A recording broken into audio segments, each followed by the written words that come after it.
అందరికీ శనార్థులు వీకెండ్ తీన్మార్ వార్తలలో మంచి మంచి ముచ్చట్లయితే పట్టుకొచ్చినా అవన్నీ చూసే ముంగట హెడ్లైన్స్ చూడుర్రి. సంక్రాంతి తర్వాత రైతు భరోసా వ్యవసాయానికే ఎక్కువైతున్నారట ఆసరా. ఎస్సీ రిజర్వేషన్లు ఎత్తేసే కుట్ర ఐక్యత మాలల సింహగర్జన. రారమ్మంటున్నాయి దీవులు చూడాల్సిందే లక్నవరం అందాలు. ప్లాస్టిక్ ను వెలేసిన గూడెంగడ్డ స్వచ్ఛతకు అయ్యింది అడ్డ. ఒక్క స్టూడెంట్ ఒక్కరే టీచర్ అయినా బడి నడుపుడే సూపర్. సర్కారోళ్ళ రైతు పండుగ, కారోళ్ళ గురుకులాల బాట, కమలమోళ్ళ కొత్త ప్రెసిడెంట్ దేవులాట, లగచర్ల నోటిఫికేషన్ వాపస్, రాజకీయాలకు బ్రేక్ ఇచ్చిన రామన్న, పబ్లిక్లకు వస్తున్న కవితక్క, గవర్నమెంట్ మీద ప్రతిపక్షాలు లడాయి. ఓ మస్తు నడుస్తాంది రాజకీయం. మరి ఐతారం పుట్ట ఏమైందో చూడాలి కదా, చూడుర్రి మరి. మా ప్రభుత్వము రైతు భరోసా కొనసాగిస్తుంది. సంక్రాంతి పండుగ తర్వాత సోనియా గాంధీ గారి గ్యారెంటీగా నేను చెప్తున్నా, రైతు భరోసా మీ ఖాతాలో పడుతుంది గదన్నట్టు. సంక్రాంతి వెళ్ళంగానే రైతు భరోసా వేస్తామని మాట ఇచ్చిండు ముఖ్యమంత్రి sir.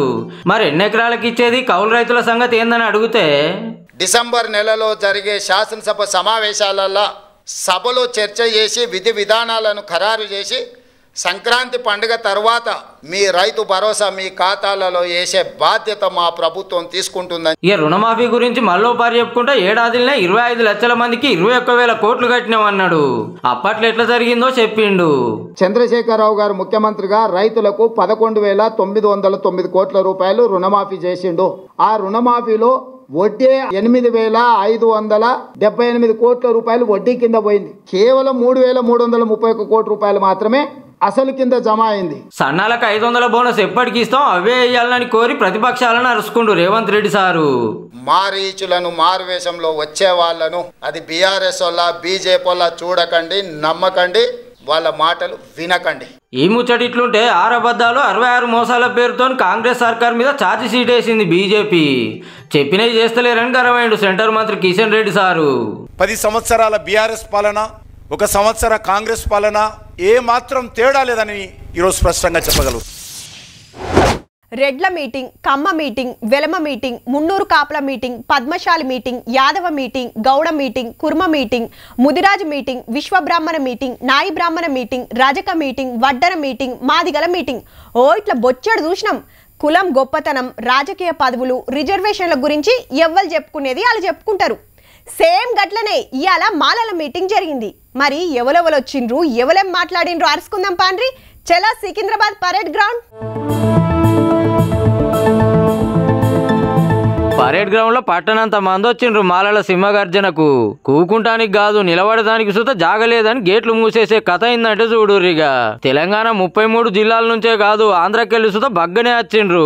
Congress MLA Vivek Venkataswamy sir ముంగడ పడిపెట్టిన ఈ మీటింగ్ కు ఎంపీలు, ఎమ్మెల్యేలు, ఎమ్మెల్సీలు, మాల సంఘాల లీడర్లు, కుల పెద్దలు, కవులు, కళాకారులు వచ్చి హిమ్మతి ఇచ్చిండ్రు. ఢిల్లీకెళ్లి అంబేద్కర్ ఏక్తా జాతీయ అధ్యక్షుడు బాబానాథ్ పాస్వాన్ సార్ వచ్చిండు. అంబేద్కర్ కాకా వెంకటస్వామి ఫోటోలకు నివాళులర్పించిండ్రు వచ్చినోళ్ళంతా. నడవరమాల నడుం కట్టరమాల, లేవరమాల నిద్దుర లేపరమాల, అరే పద పద పద అడుగులేస్తూ నడు నడు నడు బురకలేస్తూ. మేము ఎవరికి వ్యతిరేకం కాదు, మా బలం బలగం చూపిస్తానికే ఈ మీటింగ్ పెట్టినాం. కొందరు మాలమాదిగలను మా చిచ్చు పెడతాను రణికరమైండ్రు. రిజర్వేషన్లు ఎత్తేసే కుట్ర జరుగుతుంది అనుకొచ్చిండ్రు. ఈ క్రీమీ లేయర్ ఇంట్రడ్యూస్ చేసి మళ్ళా ఫ్యూచర్ లో ఈ క్రీమీ లేయర్ తర్వాత రిజర్వేషన్స్ కూడా తొలగించాలని చెప్పి ఈ కుట్ర వేసిన జడ్జిమెంట్ లో మనమందరం కూడా వ్యతిరేకిస్తున్నాము. అంబేద్కర్ ను విమర్శిస్తే ఊకోమని వార్నింగ్ ఇచ్చిండు వివేక్ సారు. ఖబర్దార్, డాక్టర్ బిఆర్ అంబేద్కర్ గురించి ఎవరైనా విమర్శిస్తే మాలలు ఊరుకోరు అని చెప్పి ఒక్క పిలుపులో ఇంతమంది రావడము, వీళ్ళందరు పొలిటికల్ పార్టీస్ కి ఒక చెంప దెబ్బ కొట్టినట్టు వాళ్ళందరికీ కూడా ఒక సరైన సమాధానము. ప్రైవేట్ లో సుధా రిజర్వేషన్లు ఉండాలి, ఎస్సీ నిధులు మొత్తం ఖర్చు చేయాలి, ఎక్కువ జాబులు వచ్చేటట్టు చూడాలని తీర్మానం చేసింది సభ. రేపు వచ్చే రోజుల్లో అసలు రిజర్వేషన్ రాజ్యాంగంలో లేకుండా చేయాలనేటటువంటి ఆలోచన ఈ జడ్జిమెంట్ లో ఉందనేది. మనపైన దుష్ప్రచారాలు చేసుకుంటూ మనపైన దాడి చేస్తున్నారు. ఖబర్దార్, మనమందరం కూడా ఈ సభాముఖంగా అన్ని పార్టీ నాయకులకు వేదిక మీదకి వెళ్ళి చెప్తున్నాం, మాలల ఐక్యత ఇంటిదో. మాలలను తక్కువ చేసి మాట్లాడుతూ ఊకోమన్నారు లీడర్లు. నాడమీట్లా ఆనబడ్డా కూడా వచ్చిన వాళ్ళంతా అట్లనే కూకున్నారు. అంతమంది వచ్చుడంటే మీటింగ్ ఫుల్ సక్సెస్ అన్నట్టే.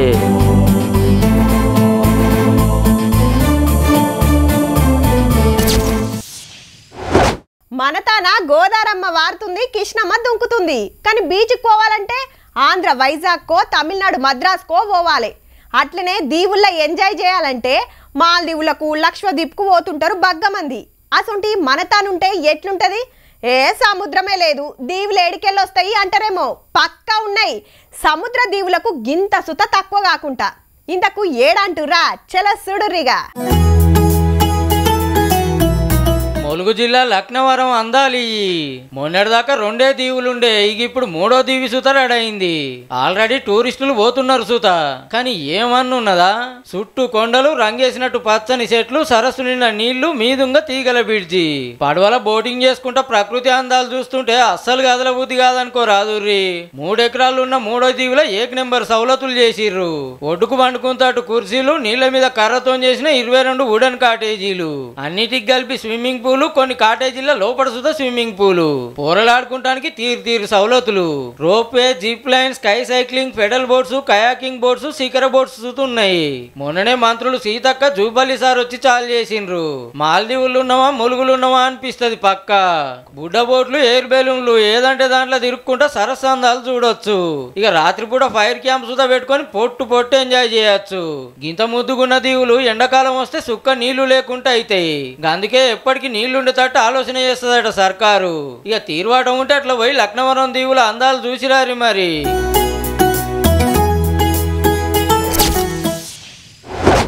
ఏ ఊరికన్నా ఓర్రబ్బా, తొవ్వెంట పోతుంటే ఆడాడ చెత్త కుప్పలు, తాగి పడేసిన బీరి కీసాలు, రోడ్డు మీద వారుతున్న మురిగినీళ్లు, ఇండ్ల ముంగట కౌసు కుప్పలు కానొస్తుంటాయి. ఎవరన్నా రోడ్డు మీద చెత్తేస్తే గా రోడ్డు మీద ఎందుకేస్తున్నావంటే చాలు లొల్లైగా, ఏమన్నా నీ ఇంట్లో గిట్ల వేసిందా అని. ఎవ్వల మాట ఎవ్వలినరు. కానీ కొన్ని ఊర్లలో అట్లా కాదు, ఊరంతా ఒక్క మాట మీద ఉంటాయి, ఒకటే బాటలు నడుస్తాయి. ఇక ముచ్చటైందంటే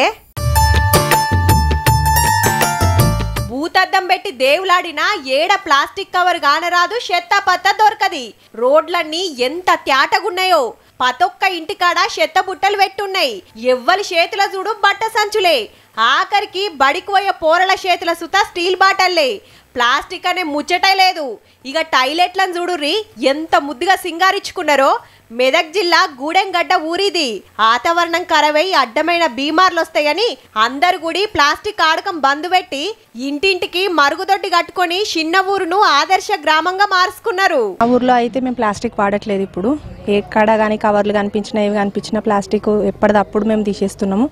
మా సెక్రటరీ సార్ కానీ మా గ్రామ పంచాయతీ వాళ్ళు కానీ ఎప్పటిదప్పుడు క్లీన్ చేస్తూనే ఉంటారు. రోజు క్లీన్ చేయడం. ఇక పెండ్లీలు, పేరంటాలప్పుడు చుట్టాలకు భోజనాలు పెడతానికి పేపర్ ప్లేట్లు, గిలాసాల ఆడకం చేయరులో. ఊళ్ళనే స్టీల్ బ్యాంక్ పెట్టుకున్నారు. టెంట్ హౌస్ ల దొరికే పతొక్క ఇసుర దొరుకుతుంది. అట్లాని కిరా ఏముండది, వాడుకోవాలి, కడిగి మళ్ళా గ్రామ పంచాయతీలో అప్పచెప్పాలి. మా అంగన్వాడీలో కూడా మా పిల్లలు కురుకురే ప్యాకెట్ తెచ్చుకునే వాళ్ళు ఇంతకు ముందు. ఇప్పుడు ఏం తీసుకొచ్చుకోవడం లేదు. పల్లి పట్టి, నువ్వుల పట్టి అలాంటివి తీసుకోవాలని చెప్పి నేను. ఊర్లా పనిపాట లేకుండా ఉత్తగా ఎవ్వలుండరు. అయితే వ్యవసాయం పనులకు పోతారు, లేదంటే కూరగాయలు అమ్మబోతారట. ఇక మందైతే సుక్క సుత దొరకది. 10 ఏండ్లు ఆయనట మందు బందు పెట్టి. అంతేకాదు 100% ఇంటి పనులు కూడా మా గ్రామ పంచాయతీలో కలెక్ట్ చేయడం జరిగింది సార్. అటు ఊరిని తేటగుంచుకునుడే కాదు, రూల్స్ సుతా స్ట్రిక్ట్ గా ఫాలో అవుతుర్రు అన్నట్టు. ప్లాస్టిక్ ను పాతరేసిన గూడెంగడ్డోళ్ళని చూసి కడమ ఊర్లు నేర్చుకోవాల్సింది షాన్ అంటే షాన్ ఉండదుల్లా.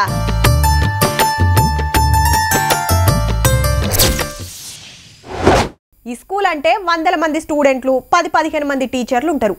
పొద్దుగల ప్రార్థన అయిపోగానే పోరలంతా ఎవల తర్తిలాలు కూకుంటారు. సార్లు మేడాలు టైం టేబుల్ను బట్టి ఆ తర్తులకు పోయి పాఠాలు చెప్తారు. ఇక పగటిలి అందరు ఒక్కతాన కూకొని బువ్వ తింటారు. అటెనక మళ్ళా క్లాసులకు పోవుడే.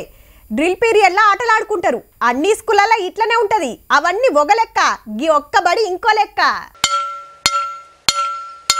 రైట్, ఆయమ్మ గంట కొడుతుంది. పోరలంతా ప్రార్థన కురుకొస్తారేమో అనుకుంటే ఎవ్వరు వస్తలేరు.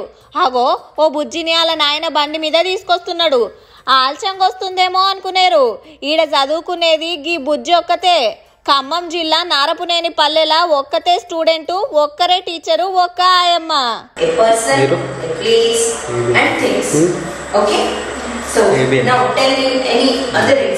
ఇంగ్లీష్ మీడియమే చెప్తుంది, తెలుగు మీడియమే చెప్తుంది, హిందీ, గణితం, సామాన్యం, సాంఘికం అన్ని సబ్జెక్టులు మేడం ఒక్కతే చెప్తుంది. బుజ్జి చూడుండ్రి ఎంత ఇంట్రెస్టింగ్ ఉంటుందో. 4వ తరగతి చదువుతుంది ఇప్పుడు. మున్పు 100కు మీదనే ఉండేనట పిల్లలు. కొందరు గురుకులాల బాట పట్టుడు, ఇంకా కొందరు ప్రైవేట్ స్కూళ్ళకు పోవుడుతోటి ఇంత ఎవ్వరు లేకుండా ఇండ్రు. సమ్మర్ హాలిడేస్లో 15 days ఇంటింటికి తిరిగాడు. బడిబాట కింద అందరూ మాతో పాటు ఎంఈఓ గారు కూడా అందరూ వచ్చారండి. కానీ మోటివేట్ కావట్లేదు. నాకు మెయిన్గా రీజన్ ఏంటంటే వాళ్ళు ప్రెస్టేజ్ ఫీల్ అవుతున్నారు. మా పోరలను గవర్నమెంట్ బల్లే చదివిస్తామా, తోటోళ్ళంతా ప్రైవేట్ కు పోతుంటే మా పిల్లగాండ్లకు నాదాను కాదా అంటున్నట. మరి నువ్వు సుత ఏరేతానికి పోక ఈడనే ఎందుకు చదువుతున్నావని బుజ్జిని అడిగితే, ప్రభుత్వ పాఠశాలలో చదివే రాష్ట్రపతులైన వారున్నారు, సైంటిస్టులు ఉన్నారు, ప్రజల క్షేమం కోసం అహరహం కృషి చేస్తున్న రాజకీయ నాయకులు ఉన్నారు. వారెవ్వా పెద్ద పెద్దోళ్ళంతా సర్కార్ బళ్ళలనే చదివిండ్రు, నేను సుత వాళ్ళంతా దాన్నైతా అంటుంది. పద్యాలు చూడుండ్రి గనగన గంట మోగినట్టు ఎట్లా చెప్తుందో. తల్లి నిన్ను తలంచి పుస్తకం చేదన్ బోనితిన్, నీవు నా ఇల్లం బంధు నిలిచి జృంభణముగా తులసు శబ్దంబు శోభిల్లం బల్కము, నాదు వాక్కునన్ సంప్రీతిన్ జగన్మోహిని ఫుల్లాబ్జాక్షి సరస్వతి భగవతి భారతి పూర్ణేందు బింబానన. ఊరంతా పోరలను పవేట్లకు తోలితే నువ్వెందుకు సర్కార్ బడిలనే ఉంచినవని బుజ్జోళ్ళ నాయన అడిగితే, ఆ పాప ఒక్కటి కూడా స్కూల్కు వెళ్ళకపోతే స్కూల్ మూత పడిందంటే మళ్ళీ తెరిపించడం చాలా కష్టం. ఆయనతో ఒక్క బుజ్జి సుత పోతే బడే మూసేసే కథ అవుతుంది. కాబట్టి బడిని కాపాడటానికి తోలుతుండట. వచ్చేడు అమ్మా నాయనలతో మాట్లాడి ఇంకింత మందిని షెరికి చేపిస్తామంటున్నాడు కాక. బడి చూడుండ్రి ఎంత ముద్దుగున్నదో. సరిపోను అర్రలు, టాయిలెట్లు అన్ని సవలతులున్నాయి. పబ్లిక్ ప్రైవేట్ మోజులకెంచి ఎన్నడు బయటికి వస్తారో గానీ అందరు చదువుకోవాలని ఒక్క స్టూడెంట్ ఉన్నా సుత బడిని మూయకుండా లక్షలు ఖర్చు పెడుతున్న సర్కార్ను సుత తారీఫ్ చేయాల్సిందే.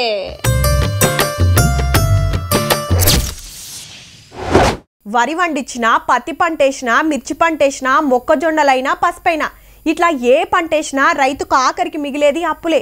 ఇయాల రేపు అట్లున్నది. మరి దినాం చూస్తలేమా, వడ్లకు పత్తికి వ్యాపారులు దళారులు ఏ రేటుకు కొంటుర్రో. ఎంతకంతే ఆసరని ఎంతకో కొంతకో అమ్ముతుర్రు రైతులు. అయితే రిస్క్ ఎందుకని ఎప్పటికేసే పంటలే వేస్తుంటారు చాలా మంది. కానీ కొందరంటే కొందరే కొత్త తొవ్వల పోతారు గీళ్ళ లెక్క.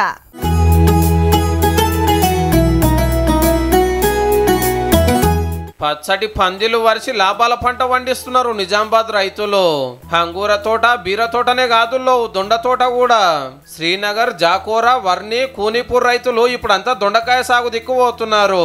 అందరు వరి పత్తి వేస్తుంటే ఈ ఉపాయం ఎందుకు చేసిండ్రంటే 500 అమ్మినా గిడద్ది కాయాలి కానీ అది 2000 అమ్మినా పెద్ద గిట్టుబాటు అనిపించదు. గదన్నట్టు బత్తాకు 500 వచ్చినా లాభమే ఉంటదంటే చూడుండ్రేగా. మొదల 2 లక్షలు పెట్టుబడి పెట్టిరంటే 2-3 నెలల కాపు కాస్తూనే ఉంటది. అట్లా ఏం తక్కువ 5-6 ఏళ్ళు వస్తుందట పంట. ఇక నెలకు 4 మాటల కాయలు కోసి అమ్ముతారు.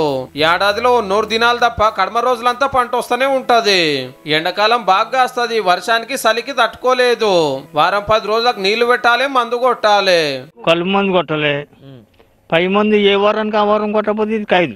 వారం ప్రతిసారి కాయ సేట్ చేయాలి. ఏంటంటే దాని గురించి పెట్టుబడి దానికి మాకు తినడానికి రైతుకి లోటు లేకుండా పోతుందండి. అది పెట్టుబడి ఖర్చులు పోను ఎకరానికి తక్కువ 70,000 అని ఇంకా వస్తున్నాయంటే చూడండిగా. వెనకటి సేంద్రియ పద్ధతిలో పోతే ఇంకింత మిగిలినట్టే. మొదలుకి అన్న 2 ఎకరాలు కౌలుకు తీసుకొని చాలు చేస్తే మనను చూసి ఇంకోళ్ళు 10 ఎకరాలలో వండిస్తురట. ఇట్లా ఒకలను చూసి ఒకళ్ళు దొండకాయను వండిస్తురు అన్నట్టు. చుట్టుపక్కల రైతు మనం చూసి ఇంకొక 10 ఎకరాలు పెట్టారండి. ఇక్కడ కూడా మన దాకా 30 ఇక్కడ ఓకిలిపురం, శ్రీనగర్, జాకారం మొత్తం 3 చోట్ల పండిస్తున్నారండి. మొత్తం ఒక 30 ఎకరాల దాకా ఉంటుంది. మొత్తం మారు బేరగాళ్ళు వ్యాపారులు తోటకాడికే వచ్చి కొనుక్కపోతురట. ఒక్క పారి పెట్టుబడి పెడితే 5-6 ఏళ్ళు పురుసత అన్నట్టు. మళ్ళా నష్టం అనే ముచ్చటే లేదు. ఏ పంట వేసినా రేట్ వస్తలేదు కాబట్టి భూమిని వాటికి ఉపాయం చేస్తే మన ఫాయిదా అవుతుండొచ్చు. ఆలోచన ఏంట్రీ మరి.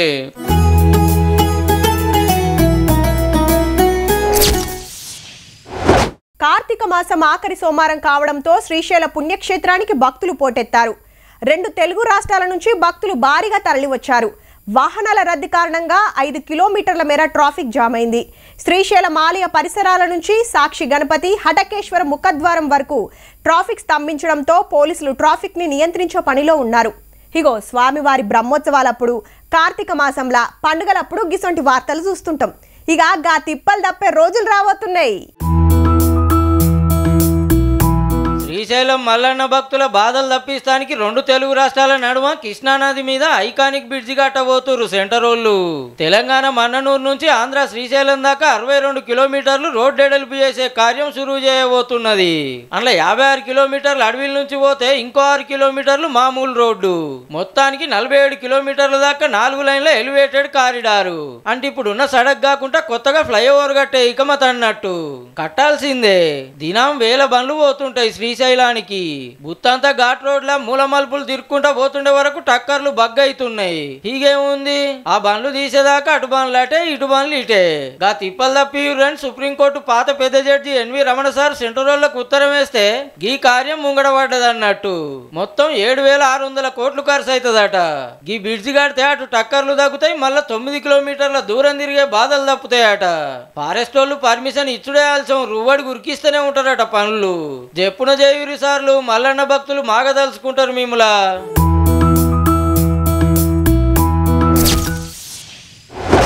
అమ్మ నాయనలు వ్యవసాయం చేస్తోళ్ళైతే అంతో ఇంతో పోరల సుత పనులు నేర్చుకుంటారు. ఇంట్లో ఎవరన్నా పోలీస్ అయితే పోరల సుత పోలీస్ కావాలనుకుంటారు. హీరోల పిల్లలు హీరోలు కావాలనుకుంటారు. లాయర్ల పిల్లలకు కోర్టులు సెక్షన్ల మీద కాయిష్ పెరుగుతుంది. డాక్టర్ల పిల్లలు డాక్టర్లు, ఇంజనీర్ల పిల్లలు ఇంజనీర్లు అవుతుంటారు. అందరు అట్లనే కావాలని రూల్ ఏం లేదు, కానీ ఎప్పుడు అదే వాతావరణం ఉంటుంది కాబట్టి అయితే కావచ్చు. అట్లనే ఓ షెల్లమ్మ పెద్దగానాక ఏమవుతుందో కానీ ఇప్పుడైతే గీ కార్యం పెట్టుకున్నది.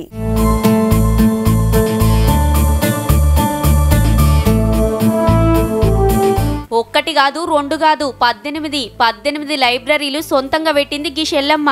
మొన్ననే 18వ లైబ్రరీ మూసాపేట సాయి సేవ సంఘం ఆశ్రమంలో ఉండే అమ్మాయిల కోసం 825 వోయిలతోని బుడ్డ లైబ్రరీ ఉపాయం చేస్తే గవర్నర్ జిష్ణుదేవ్ వర్మ సార్ వచ్చి ఓపెన్ చేసిండు. నిన్నియాల్టి సంధి కాదుల్లో 3 ఏళ్ల కింద అమ్మా నాయనలతోని ఓ క్యాన్సర్ హాస్పిటల్కు పోయినప్పుడు అక్కడున్న పిల్లలు వైలు కావాలని అడిగితే తాపకిన్ని వైలు తీసుకుపోయి ఓ లైబ్రరీ తయారు చేసిందట. హాకాన్ నుంచి ఇట్లా పేద పిల్లలకు స్టూడెంట్లకు అక్కడికొస్తట్టు హైదరాబాద్ సిద్దిపేటలనే కాదు అటు కోయంబత్తూర్ మద్రాస్ కన్యాకుమారిల సుత లైబ్రరీ సౌలతి చేసిందంటే చూడురిగా. My 18th library has been established here, Sai Seva Sangh Home for Girls. Right now, my current libraries are with 18 libraries, housing more than 12,000 books at each library present. ఇంత కొడితే షెల్లమ్మ వయసు 13 ఏండ్లే. హైదరాబాద్లో 8వ తరగతి చదువుతుంది. పేరు ఆకర్షణ సతీష్.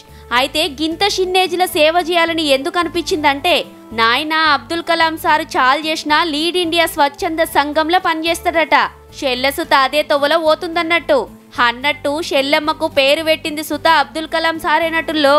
అప్పట్ల రాష్ట్రపతి ముర్ము మేడం తారీఫ్ చేస్తే ప్రధాని మోడీ సార్ సుత మన్ కీ బాత్ లో మెచ్చుకున్నాడు షెల్లెను. రేపు ఇంకిన్ని లైబ్రరీలు తెలిసి ఇంకింత మందికి సాయం చేస్తా అంటున్న షెల్లెమ్మకు చిన్నలు శనార్థి చెప్తున్నారు, పెద్దలు దీవనార్థి పెడుతున్నారు. షిన్నేజ్ల పెద్ద మనసు సాటుకుంటా చేస్తున్న సేవలకు సెల్యూట్ కొట్టాల్సిందేనబ్బా.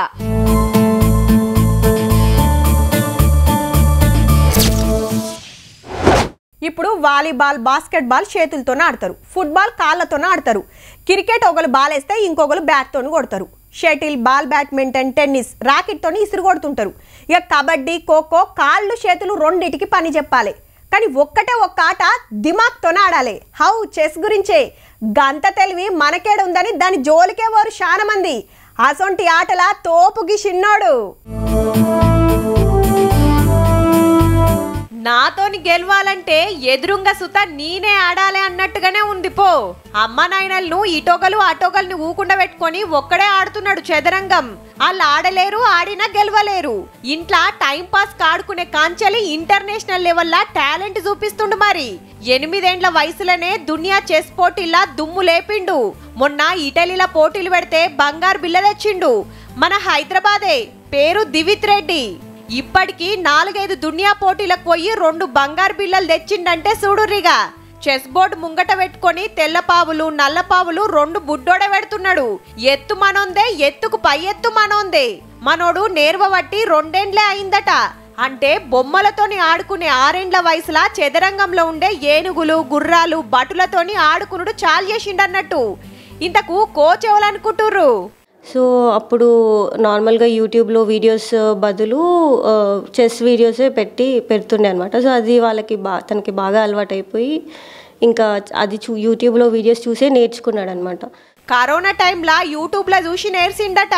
కొన్ని పోటీలకు పోతే మనోని టాలెంట్ చూసి పిల్లగానికి కోచింగ్ ఇప్పిస్తే తోపు అవుతాడంటే ఆ కాంచలి కోచ్ తానికి తోలిర్రట. 8 ఏండ్ల వయసులో మనోడు వరల్డ్ ఛాంపియన్ అయినందుకు అమ్మా నాయనలది చిన్న మురిపెం కాదు. 2.5 years క్రితం మేము స్టార్ట్ చేసినప్పుడు ఫస్ట్ డే అనుకున్నది ఇది ఛాంపియన్షిప్, అండర్-8 వరల్డ్ ఛాంపియన్షిప్. మే 2022లో స్టార్ట్ చేసినప్పుడు ఫస్ట్ డే జాయిన్ చేసినప్పుడు అనుకున్నది అండర్-8 వరల్డ్ ఛాంపియన్షిప్. అది ఇవాళ సాధించింది కాబట్టి దట్స్ ఫస్ట్ గోల్ అచీవ్డ్. బుడ్డోడు ఆట మొదలు పెట్టినప్పుడే అనుకున్నారట 2 ఏండ్లల్లా దునియాల నెంబర్ 1 ఆటగాన్ని చేయాలని. ఇదే కాదు షిన్నేజిలా గ్రాండ్ మాస్టర్ అయి రికార్డు కొట్టాలనుకున్నాడు దివిత్. అండర్-9లో ఫస్ట్ వచ్చాను. బ్రిలియంట్ ఆడాను. ఇటలీ వెళ్ళాను, అల్బేనియాకి వెళ్ళాను, యంగెస్ట్ గ్రాండ్ మాస్టర్. అమెరికాలో ఉండే అభిమన్యు మిశ్రా 12 ఏళ్ల 4 నెలల 25 రోజుల్లో గ్రాండ్ మాస్టర్ అయి రికార్డు కొట్టిండు. మనోడు అంతకంటే తక్కువ ఏజిల్నే కావాలని టార్గెట్ పెట్టుకున్నాడు. అమ్మ నాయనల కలలు నియం చేస్తా, దేశానికి బంగారు బిల్లలు తెస్తా అంటున్నాడు. దివిత్ అంటే నేషనల్ అనుకుంటిరా, ఇంటర్నేషనల్ అన్నట్టే ఉన్నది పో.